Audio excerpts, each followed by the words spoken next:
You were just listening to Sarah Tavares, the late Sarah Tavares, Balance.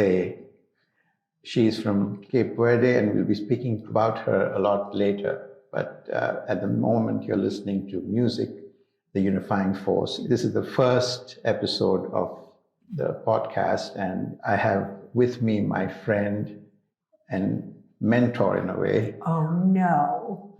Come on now. Janice Siegel, who actually I've been listening to since I was in college in the 70s. And her group, the Manhattan Transfer, has been I've been a fan of theirs for a very long time. I never expected to see them live anytime, but you got a lot more than you bargained for. I worked with them, and it's been like a dream.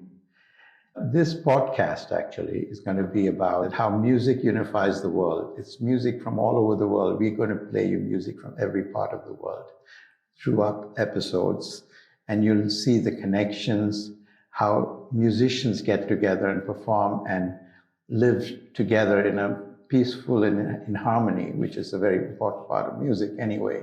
I've been in this business for 50 years, 10 years in India and 40 years here. So I have, in fact, been in almost every different aspect of music on the administrative side.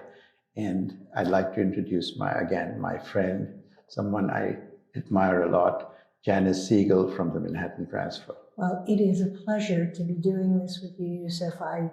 I really admire your knowledge about all the music in the world, and I know that you've managed several world music artists and turned me on to a lot of stuff. Let's just give a word about how we met. I believe it was the Chick Corea Songbook. Yes. And Bob Belden brought us together. At the Hollywood Bowl. At the Hollywood Bowl. And you expressed a desire to do a Chick Corea Songbook with Manhattan Transfer, which we had not even thought of. It was not in our thinking at the time, but the more we thought about it, the more we thought there really wasn't a big vocal expression of Chick's music. So we thank you for having faith in us. And Chick certainly was involved as much as we could get him. That was the beginning of our relationship. And since then, we've become friends, and we've seen a lot of music together. I'm a big believer in music as an energy that unites people. I mean, it's such a primal force since the world began. Yes, and actually, as there's so much division today in the world, I've been always thinking of this because I feel every time I listen to musicians from all over the world, and then I see them performing together like Shakti or like the Indian folk musicians and flamenco musicians playing together, you realize that the language is not the barrier, because music is a universal language. The notes are the same, it's just the interpretations that are different. But they get together and perform. Sometimes it's just organic, they haven't even rehearsed, and usually not. Yes, and it's just amazing. So the whole purpose of this is to show you through our episodes that if everyone decide to listen to music from all over the world, to listen to the cultures, to experience the cultures, then we would understand each other much better, and we can work together more harmonically. To me, it's like food. I travel a lot. I still travel a lot, even though the Manhattan Transfer is retired from touring. But I learn about other cultures through food and music. This is how my knowledge of the world has developed. It never ceases to astound me how musicians can get together and from other cultures and just jam together and make this beautiful sound together, regardless of politics, religion, culture, gender, anything. It's just about the beauty of the music. I've worked and actually traveled with different musicians around the world. One thing I realized, and one thing in this world, is that politicians try to divide you just to keep power.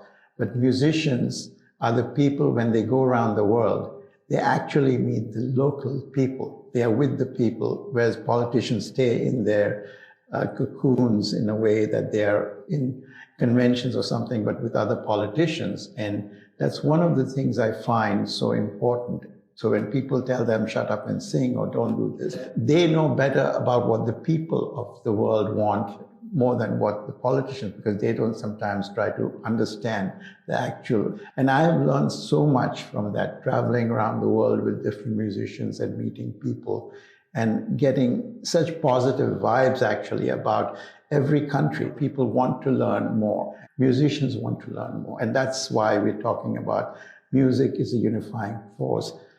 Musicians, I think, are intrinsically curious. Yes. About other people, other cultures. So you have that going on. And with that becomes communication and empathy, which we need also in this world. Yes, we do. Yeah. Definitely.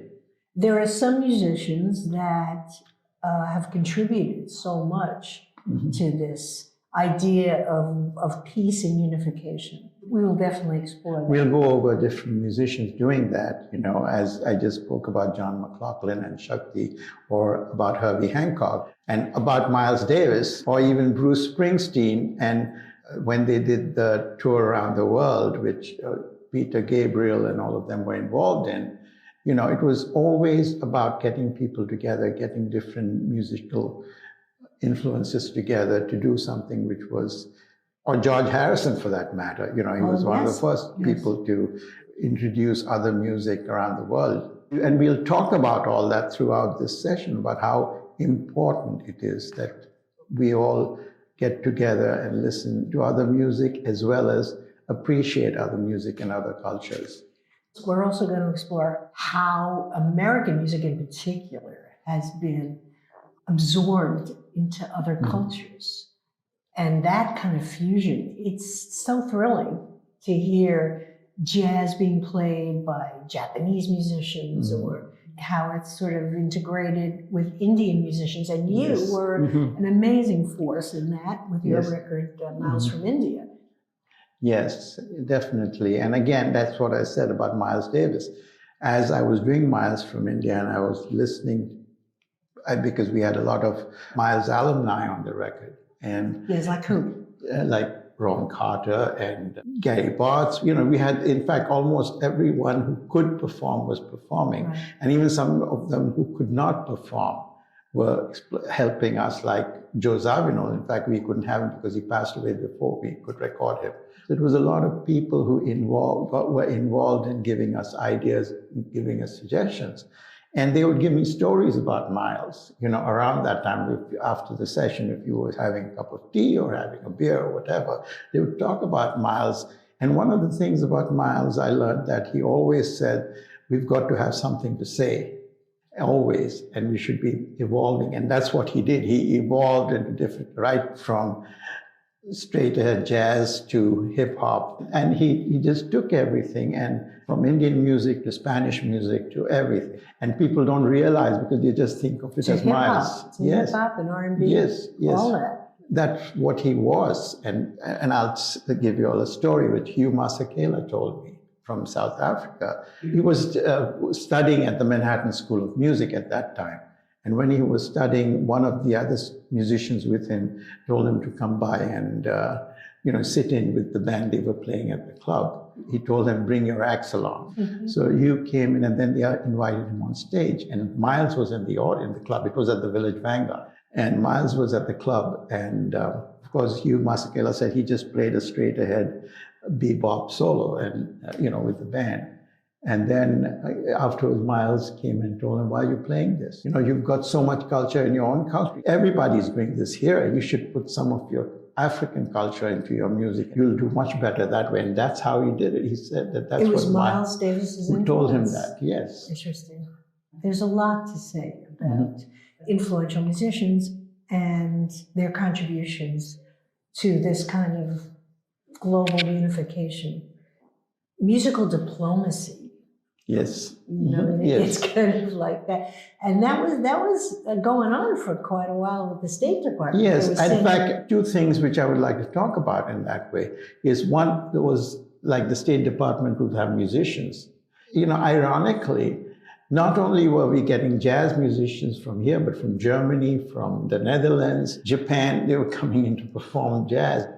in India. That's the only way we could get musicians there. So And what did you see in India? Like you had everyone from Satchmo to Duke Ellington, from Albert Mangelsdorff. In India, we didn't know jazz. We would not know jazz if it wasn't for Voice of America.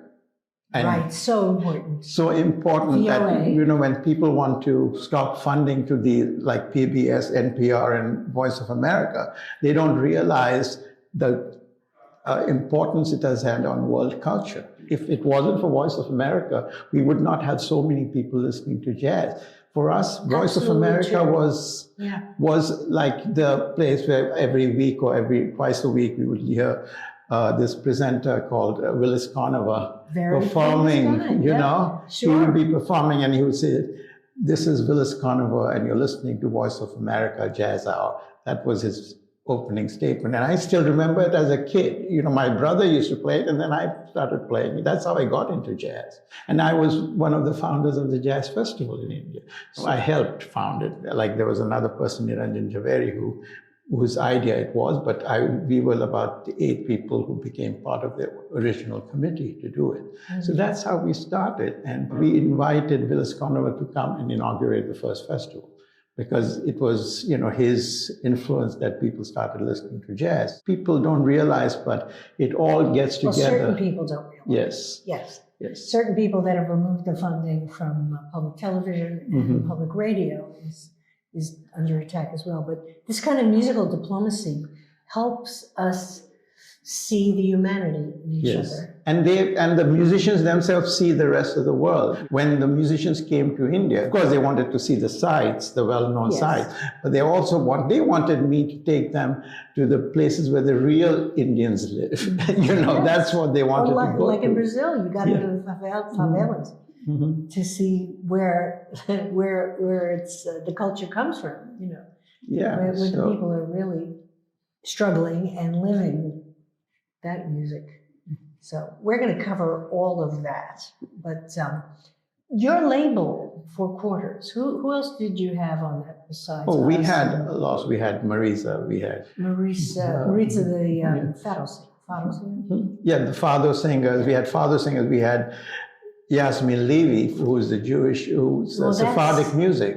Right. You know, which is Jewish music. We had artists like Esma, who was a gypsy from Romania. We had a few gypsy musicians.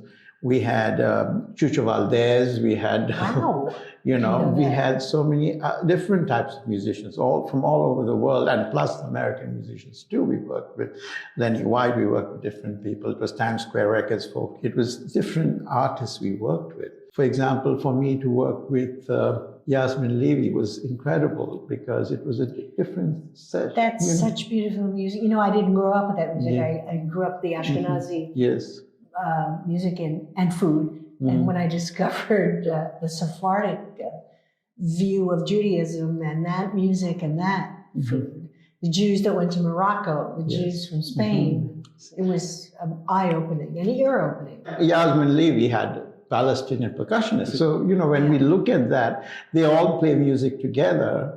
I was once listening to Billy Crystal, and this is not about music, but he was talking about the theater group. His father was a jazz promoter or something like that? Yes. His uncle was the one who produced the great Billie Holiday's song, Strange Fruit. Strange Fruit. Because the CBS didn't want, or whichever label she was with, didn't want to put that out. Yep. And so he put it out. And Billy Crystal talks about that, but he also talks about how Muhammad Ali came with him to Israel to push a theater group which had both Palestinians and Israeli people performing together. Yes, that's amazing. There is that sort of cohesion, there is that empathy that each one has for each other. It's just... You know, and that people could learn a lot by the way musicians communicate with each other. I mean, just to put a group together, to play together means respecting each other, giving each other space, letting each other shine, supporting each other. Yes. It's a whole lot of life skills that are very, very valuable and need to be reinforced. And that's what we're hoping to do with this podcast, Music, the Unifying Force. This is just our introductory. Yes. But we're going to start pretty soon with episode 2, which is going to be about African music, the importance of African music on American music, the influence that African music that the slaves brought to this country. In fact, almost every aspect of American music has influences of African music in it today. And there is no doubt about that. And we'll go over all that with you. We'll go over gospel, blues, even how they influence country music, how they influence rockabilly, totally. and Country, all the types of music. country blues, country urban blues, and yes, rhythm and blues, soul music, pop music, jazz, certainly. yes, And it's everything. everything. Everything about American music. When I travel overseas, I mean, everyone reveres American music, American pop music and jazz, certainly. But it's sobering, I think, to realize how it happened. And if you want to hear our episodes, you can go on our website, musictheunifyingforce.com, and you will get all the outlets on the media outlets in which you can hear, including Spotify, YouTube, Apple, all that will be there on our website. And we will also be playing some music here and there for you to listen to. Yes, and maybe we'll be providing some links as well. Mm-hmm. And we hope you'll join us on this journey. We'd like to end again with Sarah Tavares and let you know what music does to us, and it gives us a good feeling. And this song is called Bomb Feeling.